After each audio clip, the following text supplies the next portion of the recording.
Today on Clear Your Clutter Inside and Out, we're talking about stress reduction. Do you feel like you roll from one crisis to the next? Are you often harried, never slowing down, or overwhelmed? Have you found yourself trying to get off the roller coaster of crazy life but haven't figured out how?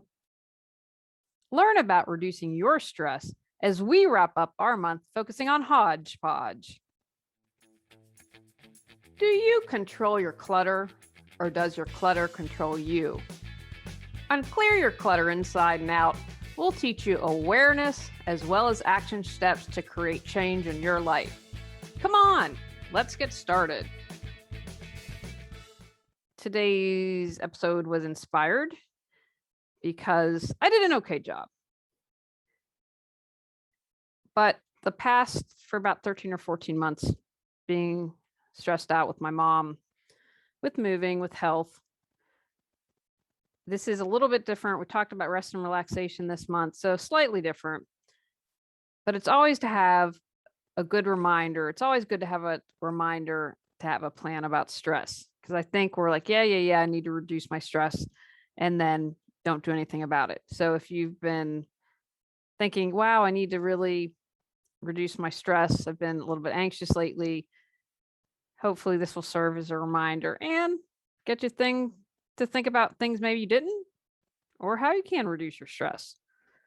Most of our visits to the doctor are stress related. If you're allowing time to rest, you're most likely de-stress, but not always. I mean, you can spend time resting and relaxation and still be stressed out. I went to the ER twice this past year, both stress related. I went and I was like, oh my gosh, I had this headache and I don't get headaches. And they did these tests and they're like, yeah, you're stressed out. And because I so rarely get headaches, I legit thought something was wrong. But I hadn't managed my stress well. Everything, I was up in West Virginia. Took them a long time to bill me, but I have to tell you, I only billed the $200, and I was stressed out about that because I'm like, if I go to the ER, it's out of state because I'm still in North Carolina. What's going to happen, right? So the irony of going to check out health concerns, adding more stress. And the same thing when I went again, it was probably acid reflux when I was worried about a heart attack. But after my mom had a heart attack and didn't go and delayed, and I'm convinced if she would have listened and gone to the ER right away, they would have prevented her from having a heart attack and potentially the stroke, and she'd still be around. So because of that, I'm just like, I'm going to go to the ER if I think that it's something that I need to do. So what are the consequences of long-term stress? Sometimes we're like, yeah, I know I need to reduce my stress, but we don't think what's happening if I'm under a bunch of stress. You can have mental health problems such as depression, anxiety. Actually can contribute to personality disorders, which I didn't know. Cardiovascular disease, heart disease, high blood pressure. My brother got super stressed out and had an insane blood pressure, and they're like, it's related to anxiety. It's related to stress. I would have never guessed that stress alone could jack up your blood pressure like that. I also have abnormal heart rhythms, heart attacks, and stroke. Cause obesity and other eating disorders. I'm a stress eater. I get that. Makes total sense to me. Can cause menstrual problems, skin and hair problems such as acne, psoriasis, eczema, and permanent hair loss. Can mess with our intestinal and digestive issues with GERD, gastritis, ulcerative colitis, and an irritable colon. So how do you know if you have too much stress? I got a lot of this information from WebMD, and I was excited because they talking about it in different categories, which I think is really important. So let's look at your emotional state. Are you easily agitated, frustrated, moody? Now, my husband is going to argue that I'm moody, probably easily agitated. I'm hoping we've got another couple of weeks to get through some things, and I'll be in a place where that's not going to happen as much. Are you feeling overwhelmed, like you're going to lose control, or you need to take control? If you're having difficulty relaxing or quieting your mind, like that monkey mind always going. If you feel bad about yourself or if you're lonely a lot, you can be a single person and not be lonely. I've met plenty of single people who aren't lonely. So it's not about being by yourself. If you feel worthless or depressed, if you're avoiding others, like, I'm just going to stay in bed and put the covers over my head, that could be a sign that you're stressed out. What are physical symptoms? Low energy. Now, see, I wouldn't have related low energy to stress until reading and doing some research. Headaches, which I did not know. Upset tummies, diarrhea, constipation, and nausea. Aches, pains, and tense muscles. Again, I would have never, but it makes sense if you're kind of tight and you're always stressed out, how that would happen. Chest pain and rapid heartbeat. So I don't even think probably it was acid reflux now that I went the second time on an ER. I think it was just, again, I was completely stressed out. Insomnia, frequent colds and infections, nervousness and shaking, ringing in the ear, cold or sweaty hands and feet, dry mouth or difficulty swallowing, clenched jaw and grinding your teeth. Just take a moment. I want you to feel the back of your jaw. I have been doing massaging lately because I was like, wow, or doing this like, moving your jaw way down and opening it up. Your dentist will let you know if you're grinding teeth, if you're getting your teeth checked regularly, but we hold an incredible amount of tension in there. That's a good thing to check now. When you just check your jaw, see how you're doing, and maybe massage that a couple minutes a day. So some mental symptoms of stress: constant worry, racing thoughts. And if you're having racing thoughts, you're most likely having racing heartbeats, forgetfulness and disorganization. I mean, I understand that when people have clutter and are disorganized, I get that stress can absolutely be a part of that, if not the main reason why. Can't focus if you're stressed out. Your judgment also usually isn't as good. I'm just going to make a decision. I'm so stressed out. I don't want to take into consideration anything. Let's just do this. And it's not a good decision. Being pessimistic or seeing only the negative side. You can understand if you feel like this weight is on you, why that would be your main way to react. I'm just gonna be negative. And a lot of times you aren't even aware of it.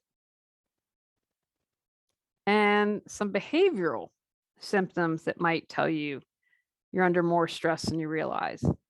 Your changes in appetite. Maybe you're eating way more, or maybe you're eating way less. I know that I am a stress eater, but if I get to a certain point of stress, I don't eat. Procrastinating, avoiding responsibilities. And again, this is why you want to be gentle on yourself. If you're like, gosh, I always procrastinate, maybe you've just had this low grade stress for a long time and haven't realized it. And that's one of your ways to respond. If you've increased alcohol, maybe smoking, maybe other not so great behaviors that are unhealthy, chewing tobacco, something like that. Or if you do nervous behaviors like biting your nails or fidgeting or pacing. I know someone, when they're stressed, they rub their thumb and forefingers together like this. It's like a nervous habit. So I've noticed that that's something that I have to look out for. Okay, are they starting to do that? I've got to gauge their stress level. So what causes stress? Right? If we can get to the root cause of anything, then we are more likely to be successful to eliminate it. Because if you have something in your life that's stressful, if you keep having it and don't eliminate it, then you're going to be in trouble. Big one: disliking your job, being in the wrong job, hating your job, just, you're overworked. That can be a huge thing. One of the things that I appreciate about COVID is that it gave a lot of people an opportunity to work from home. So I feel like if you had people that you didn't like that you worked with, that could be a benefit, or if just not having to commute. I think in a lot of ways, allowing people to work from home definitely made a difference. Or if you're like, wow, I really dig my job, but you've got a huge workload or too much responsibility. I see all these people trying to fill positions. I laughed when I took my aunt to get eye surgery the other day. I went and I got a salad, and she's like, "You looking for a job?" And I'm like, I'm going to take that as a huge compliment, because I just might look good enough to want to hire. And I said, no, I'm actually sorry, not from around the area. I'm here. It was actually pretty cool. I said, oh, my aunt's getting eye surgery. He said, oh, if you need to charge your phone to call her or anything, we just couldn't have been nicer. But if you could tell she's probably stressed out, because if she doesn't have enough workers as a manager, she's carrying a heavier workload, or you're working long hours. Tony has worked. One of the things I'm grateful for is, I don't know if it's at Thanksgiving or right before Thanksgiving, but usually around that time to the end of the year, they have a moratorium on making changes. Now, I won't describe this properly, but it's about updating their stuff.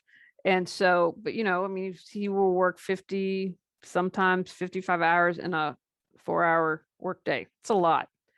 And I'm grateful that the commute is now, we had to put his office in the basement, but upstairs, that's it. It doesn't have to drive. Working long hours is stressful. If you have a manager that's not good, I had a manager that was horrible. I have also had really great managers. Complete difference in your stress level, or if it's unclear what the expectations you have of work, or if you don't have any say in making decisions, or they're just don't want you to be an active participant, that can add to your stress. Or if you're in dangerous conditions, I wouldn't want to be working in a hospital now until COVID is more under control. Or, you're discriminated or harassed at work. Of course, that's going to add to your stress. And some things you have control over, a limited amount of control sometimes, and some things you don't have control over at all. But your quality of work life has a huge impact on your stress level. Life can cause us stress. Death of a loved one. I'm still processing that. I'm still in the grief process. I'm grieving. It's not a fun place to be. Divorce. Even if your job's kind of stinky and you lose it, I've been laid off twice. Incredibly stressful. Maybe you have an increase in financial obligations. You have to pay for a new baby, or your partner loses their job, or you're sending a kid to college, and all of a sudden you have more expenses. Getting married can be stressful. And I have to admit, it really wasn't for me. I got married later in life, and maybe that had an impact, but it was less stressful for me. More stressful, I'd say, when Tony and Joey moved in, not as a bad thing, but you're like, oh, now you're living with someone, you have to adjust your lifestyle and do all that. So in that sense, do you have a chronic illness or injury? Big impact on your stress level. If you have some emotional stuff going on, depression, anger, guilt, low self-esteem, shame, all of that can add to your stress. You're a caregiver. I don't regret anything that I did to help take care of my mom, but it was stressful for months driving from North Carolina to West Virginia and spending a third of my time up here and doing that. And then moving in with my parents for 2 months, and with the cats and with Tony, and grateful that we had the second floor bedroom and a bathroom and all to ourselves, but it was still incredibly stressful. Does the thought of clearing your clutter overwhelm you? Clear Your Clutter Inside and Out has 21 standalone chapters to fit your schedule and lifestyle. Stop being afraid, gain clarity, and go at your own pace. The Clear Your Clutter Inside and Out workbook lets you record your thoughts step by step as you go through the book. Free MP3 meditation with purchase. Get control of your clutter so your clutter doesn't control you. Reclaim time, money, sanity, and resources. Learn more at reawakenyourbrilliance.com, and also available for purchase on Amazon. Or if you are in a traumatic event, you are in a natural disaster, you witness crime, or you're a victim of a crime, or you have identity theft. I mean, something like that can completely skyrocket your stress. Worrying is, what did my father always say about worrying? It's like borrowing stress or something that he used to say, because you don't know what's going to happen. You can increase your stress with worrying, with things, being afraid or fearing what's uncertain. I always am a firm believer of taking a big break from news, because we hear about terrorist attacks, global warming, toxic chemicals, crazy road rage, and that's going to add to your stress, because you feel like you really don't have control over those events. If it is something that happens close to home, like I just had a talk with the woman I do my mastermind with, and I didn't know she was in Manhattan when 9/11 happened. And I said, I had no idea that you were in. And it was fascinating talking to her. We shared our experiences on that day. And so anyway, they left. They had a couple, she was in an ad agency, and a couple of people that lived like within 5 to 6 blocks. And so they divvied up and went to different people's apartment who were close by. She talked about, she said, so all the streets were filled with people and it was silent, except for the sirens that you'd hear. And I can't even imagine these massive crowds and signs. She's like, I don't even think I can explain it, but just the silence. And so, of course, for someone who experienced 9/11, and I would say, you know what, if I lived in New York and it went through 9/11 there, or was even within a close proximity to it, I would have a low grade stress about still living there. I really would. I don't know how people could have continued to live there. And she shared, I went to work the next day, and I'm not going to let them get me. And she said by 11:30 she had to leave. She just couldn't take it. So I can imagine that would be causing just kind of that stress, that low grade stress in the background that never really goes away. But you can also have fears of not finishing a project on time, or not having money to pay the bills each month. And that can lead to fear and uncertainty. And of course, you can understand why that would stress you out. Your attitude and perceptions, how you view the world and situation, is going to determine your stress level. Say that you're robbed. You can be like, okay, well, insurance is going to cover it. Or you can say, what if they come back again and hurt me? Or it's only going to get worse, or we need to move, right? And then you create all these situations. I also talking when I took my aunt this week, they're 4 hours behind schedule. Now, in the past, I would have stewed about it and gotten really upset, but I'm like, what can I do? Unrealistic expectations. No one's perfect. If you expect to do everything right all the time, you are just going to be in stress mode. Because what happens also when life doesn't go as you hope or expect? You've just added to your stress level. Change is another thing that can add to stress. I used to say I was like a cat and hated change. Even a change like you're like, oh, I'm getting married, that can still be stressful. Or you get a job promotion, that can be stressful. Divorce, financial setbacks, a death in the family, all are changes, but it's how you respond and how you're able to adapt to it that's going to make a difference. How can you reduce your stress? Be healthy. Eat and drink well. Maybe you have to quit drinking or eating too much. Caffeine can also add to your stress. If you eat mainly a healthy, balanced diet, that can support you in combating stress. I talked about finding out I had sleep apnea recently. Get yourself tested if you have it. You're not sleeping, that's going to add to your stress. Exercise regularly. It's been shown to be very helpful. One of the things I'm trying to do, I laugh now that we're in West Virginia. I'm like, oh my gosh, nothing's flat. And we are in a place called Forest Hills, which I think is an apt description. Lots of trees and lots of hills. And so we have a little flat thing that when we do our constitutional, now that it's fall and dark and winter, we will do the little flat thing twice. But when we summer and it's spring, and then we will go up kind of the bigger hill.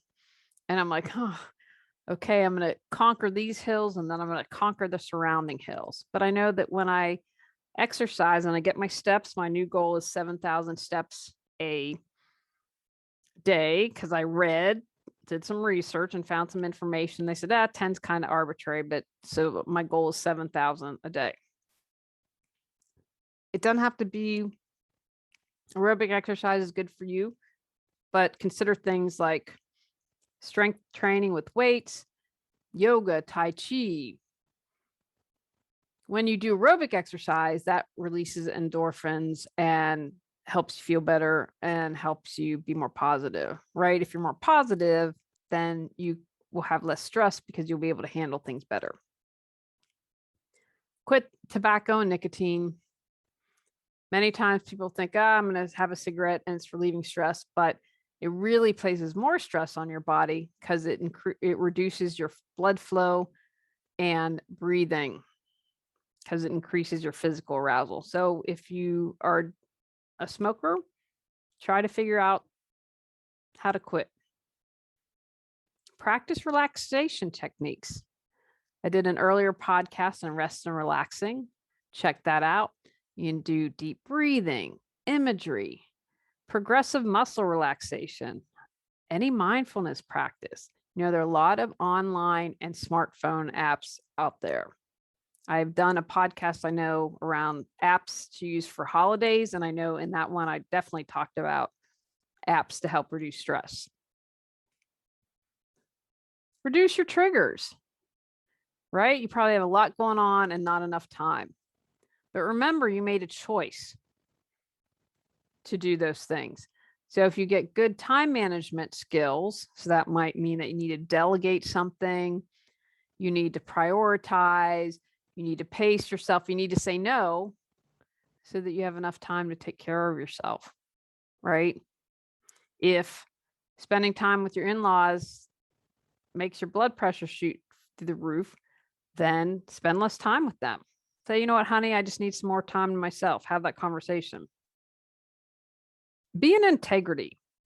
The more your actions reflect your belief, the better you feel, no matter how busy life is. Use your values when choosing activities. A lot of times people will say that my priority is A, and then I say, well, let's map out your time. Let's keep track of your time for the next couple of weeks. And a lot of times it doesn't match their priorities. Oh, family's more important to me, but you don't spend much time with your family. So be in integrity and check in with your values. Say no, say no, say no. Say no to demands on your time and energy that are going to increase your stress. And if you haven't, sit down and write it out. What causes me stress? What do I need to say no to? Maybe again, you're on autopilot and you're not aware. Wow, you notice every time I talk to Susie, I feel horrible about myself afterwards. Well, then we need to say no to hanging out with Susie. We need to get that time back. So be aware of what your triggers are and what you need to say no to. Set realistic goals and expectations. Life is a balance. You're not going to be successful all the time. You are not going to be able to have it all and do it all. You just can't.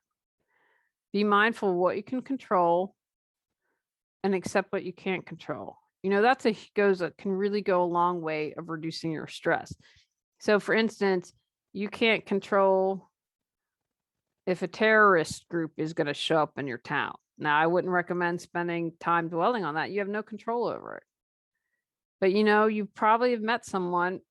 I think of people who are extreme preppers, like that are worrying for the worst. Now, that's, I think, adds more to your stress. And maybe they'll say, well, when I prepped, I feel relaxed and reduces my stress. Perhaps, but then how much time are you putting on all those things that you have no control over?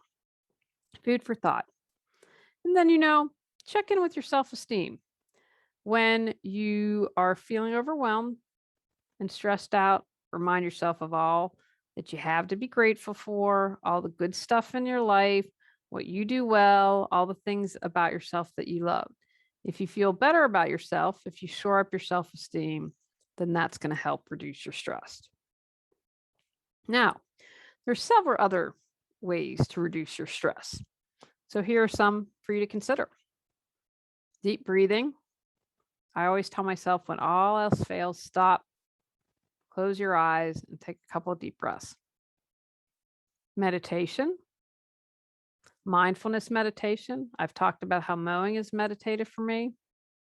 I've mentioned progressive muscle relaxation, mental imagery relaxation, go to your happy place. I always love that scene from the movie Happy Gilmore when Happy goes to his happy place, which is very interesting. Listen to some relaxing music. Biofeedback is an option. Counseling or coaching. Help you recognize, hey, these are where my stresses are. Reduce your caffeine intake. Light a candle. I have candles all over. Oh, I need to put one on. Just having a scented candle really does a lot for me. It's like taking the bubble bath. Completely supports me. Journal. I'm a huge fan. That's why I created the journal prompt books, because I know that one of the ways I can reduce my stress, get pen to paper. Like, let me just clear my mind. Let me focus. What is it that I need to find out that's important? What is it that I need to change? Laugh. Watch a funny movie. Who cracks you up? Put on those baby. If I hear a baby laughing video or see that on YouTube, I can't not laugh. It will just crack me up. So what are those things for you? What just makes you completely crack up? And for you, listening to music, maybe for you, watching a drama reduces your stress because you're so absorbed by the great acting and you can just shut your mind off. I talk about how reading is something that reduces my stress because then I get a break. I don't have to think about everything that's stressing me out. And of course, cuddling. And if you don't have someone to cuddle with, consider adopting a pet or put a blanket. When you have anxiety and feel like you're coming to start having an anxiety attack, someone told me this trick. If my husband's not here to kind of hold me and help me get in my body, then I will take a blanket and wrap it really tightly around me. So cuddling's good. And if you aren't in a relationship, get a massage. I know there are people who professionally hug. If that's something you need, human touch, I think, is so important and can reduce your stress. So there are different things like massage or getting stretch or different things where you can have that human touch element that can support you in reducing your stress. Take actions from today's podcast. Understand the consequences of long-term stress. Be aware of your emotional, physical, mental, and behavioral symptoms of stress. Know what causes you to get stressed out. Create a plan to reduce your stress. Next month, we're talking about endings and new beginnings. Go out, clear your clutter to create the life you choose, deserve, and desire. When you clear your clutter, you can share your gifts with the world. Sign up for our free newsletter at reawakenyourbrilliance.com. If you've enjoyed Clear Your Clutter Inside and Out, please rate, review, and share us.